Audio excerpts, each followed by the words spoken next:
Terima kasih telah bergabung bersama saya Lilian Ing. Dalam sesi kali ini kita membahas mengenai Gen Alpha tanpa sosial media. Bagaimana tanggapan saya? Memang selama ini sangat mix ya. Banyak sekali hal-hal positif dari sosial media, mulai dari peningkatan kreativitas, membantu UMKM, menjembatani mereka yang tinggal di pelosok, sehingga mempermudah akses terhadap segala informasi. Namun tentu saja tidak datang secara gratis.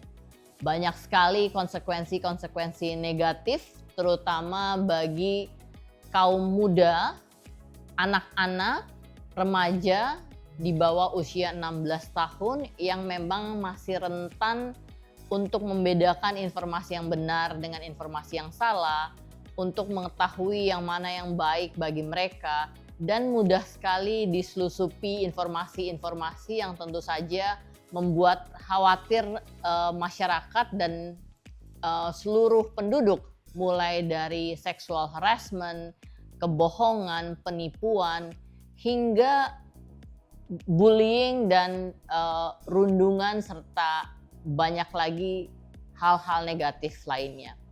Bagaimana tanggapan kita?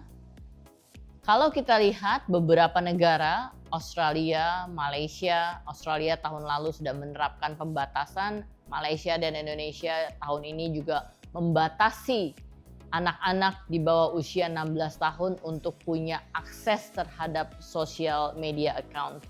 Negara-negara lain yang segera akan menerapkan juga termasuk Jerman, Slovenia, Yunani, dan negara-negara lain yang juga sedang mempertimbangkan termasuk juga Irlandia dan New Zealand.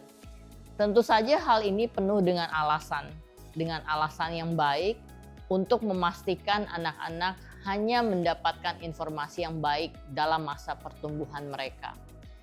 Bagaimana pelaksanaannya itu menjadi sangat penting dan PR bukan hanya pemerintah tapi juga tenaga pendidik dan orang tua di rumah. Maka dari itu penting bagi kita untuk memastikan informasi-informasi dan semua kegiatan dan acara yang sampai ke anak kita adalah berguna bagi mereka dan berguna bagi pertumbuhan dan pendidikan mereka. Namun satu yang diingat, catatan bagi pemerintah Indonesia adalah pembatasan ini harus diikuti juga dengan memfasilitasi kreativitas mereka.